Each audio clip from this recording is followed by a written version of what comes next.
News ಅವರಿಗೆ ಸ್ವಾಗತ. ನಾನು ಲಕ್ಷ್ಮಣ ಹೂಗಾರ್. ಭಾರತ ರತ್ನ ಪ್ರಶಸ್ತಿನೂ ಕೂಡ ರಾಜಕೀಯ, ಈ ಒಂದು ರಾಜಕೀಯ ಬಣ್ಣ ಭಾರತ ರತ್ನ ಪ್ರಶಸ್ತಿಗೆ ಅಂಟ್ಕೊಳ್ತಾ ಇದೆ ಅನ್ನೋ ದೊಡ್ಡ ಪ್ರಶ್ನೆ ಕಾಡ್ತಾ ಇದೆ.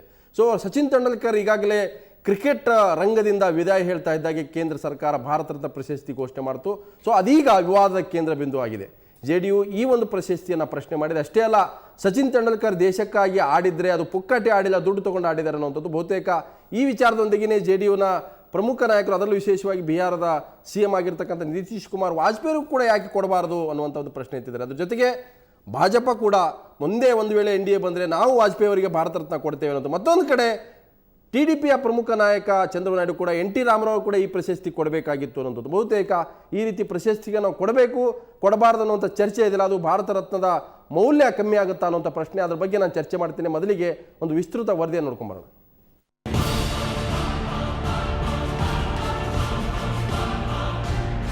ಕ್ರಿಕೆಟ್ನ ದೇವರು ಸಚಿನ್ ತೆಂಡೂಲ್ಕರ್ಗೆ ಭಾರತ ರತ್ನ ಪ್ರಶಸ್ತಿ ಪ್ರದಾನ ಮಾಡಿದ್ದಕ್ಕೆ JDU ಅಪಸ್ವರ ಎತ್ತಿದೆ. JDUನ ಸಂಸದ ಶಿವಾನಂದ ತಿವಾರಿಯೇ ಇಂಥದ್ದೊಂದು ಅಪಸ್ವರ ಎತ್ತಿ ವಿವಾದಕ್ಕೆ ನಾಂದಿ ಹಾಡಿದ್ದಾರೆ. ಭಾರತೀಯ ಹಾಕಿಯ ದಂತಕತೆ ಧ್ಯಾನ್ ಚಂದ್ ಅವರನ್ನ ನಿರ್ಲಕ್ಷಿಸಿ ಸಚಿನ್ ತೆಂಡೂಲ್ಕರ್ಗೆ ಪ್ರಶಸ್ತಿ ಕೊಟ್ಟಿದ್ದು ಯಾಕೆ ಅಂತ ಶಿವಾನಂದ ತಿವಾರಿ ಪ್ರಶ್ನಿಸಿದ್ದಾರೆ.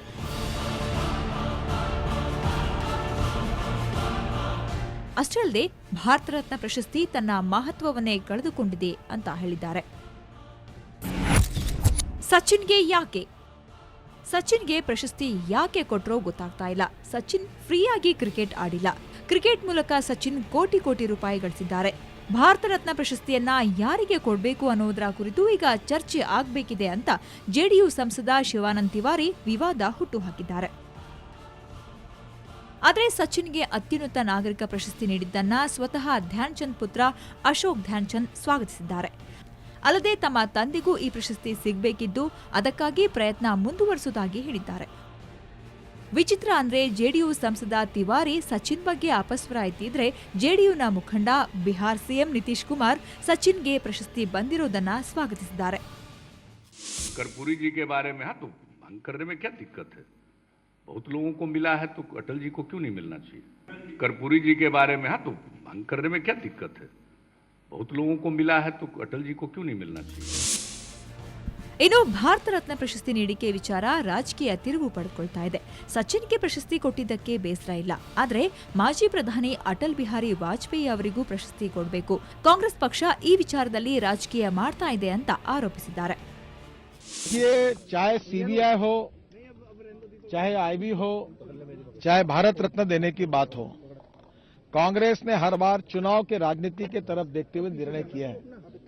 मैं स्वागत करूंगा. सचिन तेंदुलकर जी को भारत रत्न दिया, इसके लिए निश्चित रूप में सरकार का अभिनंदन करूंगा. उसके लिए हमारा विरोध नहीं है, पर इस देश के प्रधानमंत्री के रूप में अटल बिहारी वाजपेयी जी ने भी इस देश के लिए जिस प्रकार का काम किया है, मुझे लगता है कि आज तक जिन लोगों को भारत रत्न मिला है उसमें से मेरा निश्चित रूप से अपेक्षा है कि पार्टी में हम लोगों की तो इच्छा है, पर देश की जनता की भी इच्छा है, और इसलिए भारत सरकार ने अगर अटल बिहारी वाजपेयी जी को भारत रत्न दिया तो मुझे लगता है ये सरकार ने भी एक सही काम किया और जनता के भावना की कदर की, ऐसा हम कह सकेंगे. ಮಾಜಿ ಪ್ರಧಾನಿ ಅಟಲ್ ಬಿಹಾರಿ ವಾಜಪೇಯಿಗೂ ಭಾರತ ರತ್ನ ಪ್ರಶಸ್ತಿ ನೀಡಬೇಕು ಅಂತ ಬಿಜೆಪಿ ಒತ್ತಾಯಿಸ್ತಾ ಇದ್ರೆ, ಈ ಬೇಡಿಕೆಗೆ ಇತ್ತೀಚೆಗಷ್ಟೇ NDAಯಿಂದ ಹೊರಬಿದ್ದ JDUನ ಮುಖಂಡ ನಿತೀಶ್ ಕುಮಾರ್ ಕೂಡ ಧ್ವನಿಗೂಡಿಸಿದ್ದಾರೆ. ಆಂಧ್ರಪ್ರದೇಶದ ಮಾಜಿ CM ದಿವಂಗತ NTRಗೂ ಪ್ರಶಸ್ತಿ ನೀಡಬೇಕು ಅಂತ ಚಂದ್ರಬಾಬು ನಾಯ್ಡು ಹೇಳಿದ್ದಾರೆ. 2001ರಲ್ಲಿ ಹಿಂದೂಸ್ತಾನಿ ಸಂಗೀತ ಸಾಮ್ರಾಟ ಭೀಮ್ಸೆನ್ ಜೋಶಿಗೆ ಪ್ರಶಸ್ತಿ ನೀಡಿದ ನಂತರ ಯಾರಿಗೂ ಭಾರತ ರತ್ನ ಪ್ರಶಸ್ತಿ ನೀಡಿರಲಿಲ್ಲ. ಈ ಬಾರಿ ಇಬ್ಬರಿಗೆ ಪ್ರಶಸ್ತಿ ನೀಡಲಾಗ್ತಿದ್ದು, ಕ್ರಿಕೆಟ್ ದೇವರಿಗೆ ಪ್ರಶಸ್ತಿ ಸಿಕ್ಕಿದ್ದಕ್ಕೆ ಅನೇಕರು ಅಪಸ್ವರ ಎತ್ತಿದ್ದಾರೆ. ಬ್ಯೂರೋ ರಿಪೋರ್ಟ್, ಸುವರ್ಣ ನ್ಯೂಸ್. ಸೊ ಭಾರತ ರತ್ನಕ್ಕೂ ರಾಜಕೀಯದ ನಂಟು, ರಾಜಕೀಯದ ಅಂಟು, ರಾಜಕೀಯದ ಬಣ್ಣ ಅದು ಅಂಟ್ಕೊಳ್ತಾ ಇದೆ ಅನ್ನೋಂಥದ್ದು ಬಹುತೇಕ ಇದು ಕೂಡ ಮುಂದಿನ ಲೋಕಸಭಾ ಚುನಾವಣೆಯ ಲೆಕ್ಕಾಚಾರವ ಅನ್ನುವಂಥ ಪ್ರಶ್ನೆ ನಮ್ಮನ್ನು ಕಾಡ್ತಾ ಇದೆ. ನಮ್ಮ ಜೊತೆಗೆ JDUನ ರಾಜ್ಯಾಧ್ಯಕ್ಷ ಡಾಕ್ಟರ್ MP ನಾಡಗೌಡ ಕಾರ್ಯಕ್ರಮ ಸ್ವಾಗತ. ಹಾಗೆಯೇ ನಿಮ್ಮ ಪಕ್ಷದ ನಾಯಕರಲ್ಲೇ ಭಿನ್ನಮತ. ಒಂದು ಕಡೆ ಶಿವಾನಂದ ತಿವಾರಿ ಹೇಳ್ತಾರೆ, ಯಾಕೆ ಸಚಿನ್ ತೆಂಡೂಲ್ಕರ್ ಭಾರತ ರತ್ನ ಕೊಟ್ಟರು? ದಂತಕತೆ ಧ್ಯಾನ್ ಚಂದ್ ಅವ್ರಿಗೆ ಕೊಡಬೇಕಾಗಿತ್ತು, ಮೇಜರ್ ಅವರಿಗೆ. ಭಾರತ ಸ್ವಾತಂತ್ರ್ಯ ಪೂರ್ಣ ಅವರು ಭಾರತದ ಹೆಮ್ಮೆಯನ್ನು ಪ್ರಪಂಚಕ್ಕೆ ತೋರಿಸಿದಂಥವ್ರು. ಸೊ ಇಲ್ಲಿ BJP ಅಟಲ್ ಬಿಹಾರಿ ವಾಜಪೇಯಿ ಕೊಡಬೇಕಂತ ಹೇಳುತ್ತೆ. ನಿಮ್ಮ ನಾಯಕರಾದಂಥ ನಿತೀಶ್ ಕುಮಾರ್ ಹೇಳ್ತಾರೆ. ಅಂದರೆ ನೀವೇ ಒಂದು ರೀತಿ ವಿವಾದದ ಕೇಂದ್ರ ಬಿಂದು ಆಗ್ತಾ ಇದ್ದೀರಾ ಅಂತ. ಒಂದು ಕಡೆ BJP ಅಟಲ್ ಬಿಹಾರಿ ವಾಜಪೇಯಿ ಪರವಾಗಿ ಹೇಳಿದ್ರು ಕೂಡ ಸಚಿನ್ಗೆ ಕೊಟ್ಟಿದ್ದು ಸರಿಯಲ್ಲ ಅನ್ನುವಂಥದ್ದೇ ಬಹುತೇಕ ನಿಮ್ಮ ಪಕ್ಷ ಒಂದು ರೀತಿ ಒಡಕಿನ ದಾರಿಯಲ್ಲಿದೆ ಅಂತ. ಇದು ಒಡಕನಕ್ಕೆಲ್ಲ, ಇದು ಇಂಡಿವಿಜುವಲ್ ಒಪಿನಿಯನ್. ಶಿವಾನಂದ ತಿವಾರಿ ಏನು ಹೇಳಿದ್ದಾರೆ, ಭಾರತ ರತ್ನ ಹಂಗೆ ಯಾರಿಗೆ ಕೊಡಬೇಕು, ಏನು ಕೊಡಬೇಕು ಅನ್ನೋದರಲ್ಲಿ ಒಂದು ಸ್ಪಷ್ಟ ನಿರ್ಣಯ ಬರೋದು ಒಳ್ಳೆಯದಾಗತ್ತೆ ಅಂತ ಮತ್ತೆ ಹೇಳಿದ್ದಾರೆ. ಅಲ್ಲ, ಅದೇ ಶಿವಾನಂದ ತಿವಾರಿ ನಿಮ್ಮ ನಾಯಕರಾದಂಥ ನಿತೀಶ್ ಕುಮಾರ್ನ ಬಹಿರಂಗ ಪ್ರಶ್ನೆ ಮಾಡಿದ್ರು. ಅಲ್ಲ, ಪ್ರಶ್ನೆ ಮಾಡಿಲ್ಲ, ಅದು ನಾವು ಎಲ್ಲ ಅವ್ರು ಏನೂ ಹೇಳಿಲ್ಲ. ಮೋದಿ ಅವರದು ಇದು ಇದೆ, ನಾವೆಲ್ಲ ಅವ್ರನ್ನ ಎದುರಿಸ್ಬೇಕಾದ್ರೆ ಅವ್ರನ್ನ ಭಾಳ ಅದೇ ಅದು ಆ ಇಂಪ್ಯಾಕ್ಟ್ ಏನಂದ್ರೆ ಈ ಭಾರತ ರತ್ನ ವಿಚಾರದಲ್ಲೂ ಕೂಡ ಶಿವಾನಂದ ತಿವಾರಿ ಮತ್ತೆ ನಿತೀಶ್ ಕುಮಾರ್ ಮಧ್ಯೆ ಭಿನ್ನಮತ. ಅಲ್ಲ ಭಿನ್ನಮತ. ಅವರು ತಮ್ಮ ಒಪಿನಿಯನ್ ಅವ್ರು ಕೊಟ್ಟಿದ್ದಾರೆ, ಅವ್ರ ಒಪಿನಿಯನ್. ಅಲ್ಲ, ಒಂದೇ ಪಕ್ಷ ಎರಡು ಒಪಿನಿಯನ್ ಹೇಗೆ ನಾಡ್ಕೊಟ್ರೆ? ಅಲ್ಲ ರೀ, ಪಕ್ಷದಲ್ಲಿ ಒಂದೇ ಒಪಿನಿಯನ್ ಒಂದೇ ಇರಲ್ಲ. ಈಗ ನಿನ್ನೆ ನೀವೇ ನಾವು ಚರ್ಚೆ ಮಾಡ್ತಾ ಇದ್ದಾಗ ನಾ ಹೇಳಿದೆ ಡ್ಯಾನ್ ಚಂದ್ ಅವ್ರಿಗೆ ಕೊಡಬೇಕು ಅಂತ. ಇದು ನನ್ನ ವಿಚಾರ. ಅದು ಅವ್ರು ಯಾರು ನಿತೀಶ್ ಕುಮಾರ್ ಶರದ್ ಯಾದವ್ ಇವರು ಅವ್ರು ಕೊಟ್ಟಿದ್ದು ತಪ್ಪು. ಅವ್ರೇನ್ ದೇಶಕ್ಕೆ ಫ್ರೀಯಾಗಿ ಆಡಿದಾರ, ದುಡ್ಡು ತಗೊಂಡಿದ್ದಾರೆ, ಕೋಟಿ ದುಡ್ಡು ಬಂದಿತ್ತು ತೆಂಡೂಲ್ಕರ್ಗೆ ಅಂತ ಹೇಳಿದ್ರು. ತೆಂಡೂಲ್ಕರ್ ಒಂದು ದಂತಕಥೆಯನ್ನು ಕೂಡ ಈ ಸದ್ಯಕ್ಕೆ ಕೆಲವೊಂದು ಏನಿದೆ ವಿಚಾರಗಳನ್ನು ವಿಚಾರ ಮಾಡಲೇಬೇಕಾಗುತ್ತೆ. ಮಂತ್ರಿ ಆದಮೇಲೆ ಅಂಬೇಡ್ಕರ್ ಅವರು ಭಾರತ ರತ್ನ ಕೊಟ್ಟರು, ಸರ್ದಾರ್ ವಲ್ಲಭಾಯ್ ಕೂಡ ಸತ್ ಮೇಲೆ 91 ಕೊಟ್ಟರು. ಅದು ರಾಜೀವ್ ಗಾಂಧಿಗೆ ಪ್ಲಸ್ ಸರ್ದಾರ್ ಪಟೇಲ್ರಿಗೆ ಕೊಟ್ಟರು. ಅಲ್ಲ, ಯಾಕೆ ಈ ಥರ ಅವಮಾನ ಮಾಡ್ತಾರೆ ಅಂತ. ಅದಕ್ಕೆ ನಾವು ಏನು ಹೇಳೋದು, ಈಗ ನೋಬೆಲ್ ಪ್ರೈಸ್ ಕೊಡ್ತಾರೆ. ಒಂದು ನೋಬೆಲ್ ಪ್ರೈಸ್ ಇಲೆಕ್ಟ್ ಮಾಡಬೇಕಾದ್ರೆ ಅದಕ್ಕೊಂದು ಪ್ರೊಸೆಸ್ ಫಾಲೋ ಮಾಡ್ತಾರೆ. ಈಗ ಅವನು ಎಲ್ಲ ಆ್ಯಂಗಲ್ ತೊಗೋಬೇಕಾಗತ್ತೆ, ನಾಟ್ ಒನ್ ಆ್ಯಂಗಲ್. ಈಗ ಭೀಮಸೇನ್ ಜೋಶಿ ಅವ್ರಿಗೆ ಕೊಟ್ಟಿದ್ದಾರೆ. ಭೀಮಸೇನ್ ಜೋಶಿ ಸಂಗೀತದಲ್ಲಿ ಅಪ್ರತಿಮ ಇದ್ದಾರೆ. ಅಲ್ಲಿ ಅದೇ ರೀತಿ ನಮ್ಮ CN ರಾವ್, ಇವ್ರಿಗೆ ಯಾರು ವಿಶ್ವೇಶ್ವರಯ್ಯ ಅವ್ರ ಬಗ್ಗೆ ಏನೂ ಕಾಂಟ್ರವರ್ಸಿ ಬರಲಿಲ್ಲ. ಕಾಂಟ್ರವರ್ಸಿ ಬರುವಂಥದ್ದು ಕೆಲವಂಥ ರಾಜಕೀಯ ವ್ಯಕ್ತಿಗಳು ಇಂಥವು ಬಂದಾಗ ಅಲ್ಲ ನಾಡಗೌಡ್ರೆ, ನಾನು ಮಾಲ್ ನೇರವಾಗಿ ಹೇಳ್ತೀನಿ, ತೆಂಡೂಲ್ಕರ್ ನಿವೃತ್ತಿ ಆಗ್ತಾರೆ, ಲಾಸ್ಟ್ ಮ್ಯಾಚ್ ಇದೆ, ಅವತ್ತು ಅವರಿಗೆ ಬಹಳ ಭವ್ಯ ವಿದಾಯ. ಆದ್ರೆ ಆ ತಕ್ಷಣಕ್ಕೆ ಘೋಷಣೆ ಮಾಡಿದ್ದಂದ್ರೆ ಬಹುತೇಕ ಪೂರ್ವ ನಿರ್ಧಾರಿತ ನಿರ್ಧಾರವಾಯಿತು. ಹೇಳಿದ್ರಲ್ಲ, ನಮ್ಮ ಅನಿಲ್ ಅವ್ರು ಹೇಳಿಲ್ಲ, ಇದೆಲ್ಲ ಸ್ಟೇಜ್ ಮ್ಯಾನೇಜ್ಡ್. ಅವ ಹಿಂಗೆ ರಿಟೈರ್ ಅನೌನ್ಸ್ ಮಾಡ್ಬೇಕು, ಲಾಸ್ಟ್ 2 ಮ್ಯಾಚ್ ಆಗ್ಬೇಕು, ಕಡಿ ಮ್ಯಾಚ್ ಬಾಂಬೆದಾಗ ಆಗ್ಬೇಕು, ಅವ ರಿಟೈರ್ ಆಗಿ ಹೊರಗೆ ಬರೋಕೆ ಭಾರತ ರತ್ನ ಅವಾರ್ಡ್ ಮಾಡ್ತೀವಿ ಅಂದ್ರೆ ಇದೆಲ್ಲ ಸ್ಟೇಜ್ ಮ್ಯಾನೇಜ್ ಅಲ್ಲ. ಅಂದ್ರೆ UPA ಸರ್ಕಾರಕ್ಕೆ ರಾಜಕೀಯ ಉದ್ದೇಶ ಇದೆ. ರಾಜಕೀಯ ನೋಡಿ, ಅವ್ರು ಕೊಟ್ಟು ಸಚಿನ್ ತೆಂಡೂಲ್ಕರ್, ನನ್ನ ವೈಯಕ್ತಿಕ ಸಚಿನ್ ತೆಂಡೂಲ್ಕರ್ ಕೊಟ್ಟಿದ್ದು 24 ಓವರ್, ಅದಕ್ಕೆ ಯಾರೂ ಅಬ್ಜೆಕ್ಷನ್ ಇಲ್ಲ.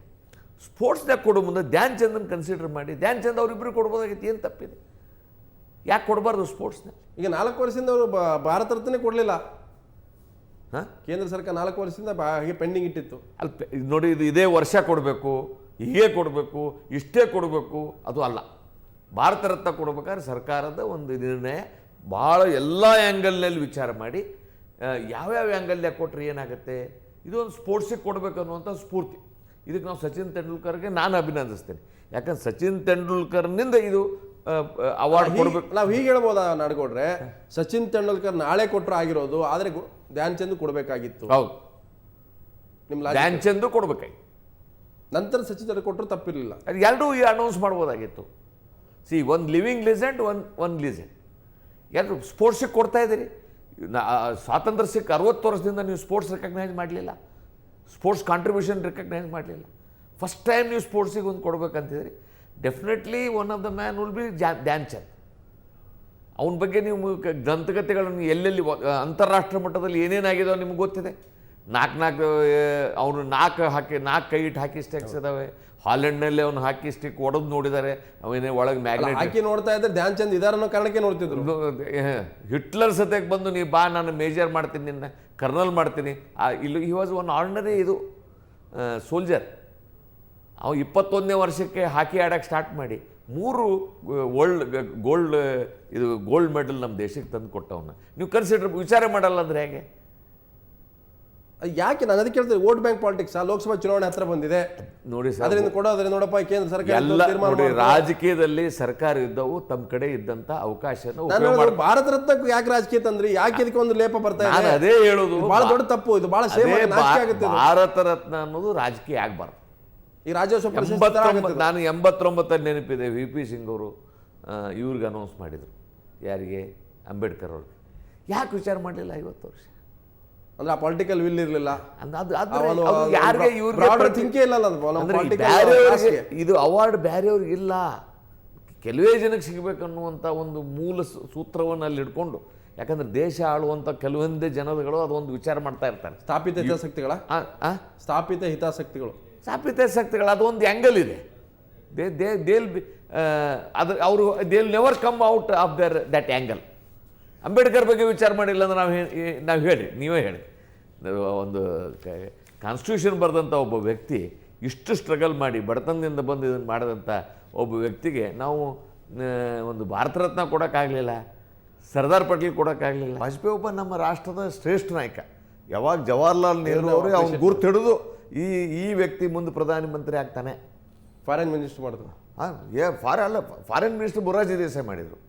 ಅಲ್ಲಿ ಈ ವ್ಯಕ್ತಿ ಮುಂದೆ ಇದು ಬಂದಿಲ್ಲ. ಇಲ್ಲಿ ಯಾಕೆ ಬಂತು? ಬಟ್ CN ರಾವ್ ಬಹಳ ಮೂರ್ಖರು ಅಂತ ಹೇಳ್ತಾರೆ ರಾಜಕಾರಣಿಗಳನ್ನು. ಬಟ್ ಆಮೇಲೆ ಅದು ತಪ್ಪಾಗಿದೆ, ವಿಷಾದ ಅಂತ ಹೇಳಿದ್ದಾರೆ. ಏನು ಹೇಳಿದ್ದಾರೆ?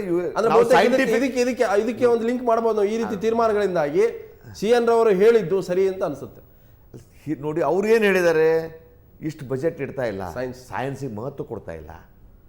ನೋಡಿ, ಇವತ್ತು ನಾನು ಇಂಟರ್ವ್ಯೂ ನೋಡ್ತಾ ಇದ್ದೀನಿ, ನಾನು ಜಾತಕ ಬರೆದಿಲ್ಲ, ನಾವು ಇದನ್ನು ನೋಡಿಲ್ಲ, ರಾಹು ಕಾಲ ನೋಡಲ್ಲ, ಗುಳಿ ಕಾಲ, ಎಷ್ಟು ಸೈಂಟಿಫಿಕ್ ಆಗಿ ವಿಚಾರ ಮಾಡ್ಕೊಂಡು ಹೋಗುವಂಥ ಒಬ್ಬ ವ್ಯಕ್ತಿ 79 ವರ್ಷಕ್ಕೆ ಸಿಕ್ಕಿದೆ. ಯಾರೂ ಅವ್ರ ಬಗ್ಗೆ ಚಟಾರ್ ಮಾತಾಡಲಿಲ್ಲ. ಕರೆಕ್ಟ್. ಅದು ತೆಂಡೂಲ್ಕರ್ನ ಕಾಂಟ್ರಿಬ್ಯೂಷನ್. ತೆಂಡೂಲ್ಕರ್ ಫ್ರೀ ಆಡಿಲ್ಲ, ಸಾವಿರಾರು ಕೋಟಿ ಕಳಿಸಿದ್ದು. ಮತ್ತೆ ಇದು ಪಟ್ಟಿ ಬೆಳೆಯುತ್ತೆ. ಯಾಕಂತಂದ್ರೆ ಒಂದೊಂದು ಪಕ್ಷಕ್ಕೆ ಒಬ್ಬೊಬ್ಬ ಹಿರಿಯ ನಾಯಕರಿದ್ದಾರೆ, ಅದಕ್ಕೆ ಅವ್ರದೇ ಆದಂಥ ಅನೇಕ ಬೆಳವಣಿಗೆಗಳಾಗಿದ್ದಾವೆ. ಅಂಥ ನಾಯಕರನ್ನು ಕೂಡ ನಾಳೆ ಪಟ್ಟಿ ಮಾಡ್ತಾ ಹೋದರೆ ಬಹುತೇಕ ಭಾರತ ರತ್ನಕ್ಕೆ ಒಂದು 100 ಜನರ ಹೆಸರುಗಳು ಕೂಡ ಬರ್ಬೋದು. ಬಹುತೇಕ ಇದು ನಾಡುಗೋಡು ಹೇಳೋ ಪ್ರಕಾರ ರಾಜಕೀಯ ಹಿತಾಸಕ್ತಿಗಳು ಮತ್ತೊಂದು ಮಗದೊಂದು ಎಲ್ಲವೂ ಕೂಡ ಸೇರಿರೋದ್ರಿಂದ ಇಂಥ ಒಂದು ಹೇಳಿಕೆಗಳು, ಇಂಥ ಒಂದು ವಿವಾದಗಳು ಹುಟ್ಕೊಳ್ತಾ ಇದ್ದಾವೆ. ಬಹುತೇಕ ಇದನ್ನು ಕೊಡುವಾಗ ಭಾಳ ಮನಸ್ಸು ಮುಕ್ತವಾಗಿ ಮತ್ತು ವಿಶಾಲವಾಗಿ ನೋಡಿ ಒಂದೊಂದು ಸಾಧನೆಯನ್ನು ಗುರುತಿಸಿ ಕೊಡಬೇಕು. ಆವಾಗ ಇದು ವಿವಾದ ಆಗೋದಿಲ್ಲ ಅಂತ ಬಹುತೇಕ ನಾವು ಮತ್ತಷ್ಟು ಅತಿಥಿಗಳು ಚರ್ಚೆ ಮಾಡ್ತೀನಿ. ಅದಕ್ಕಿಂತ ಮೊದಲು ಒಂದು ಬ್ರೇಕ್.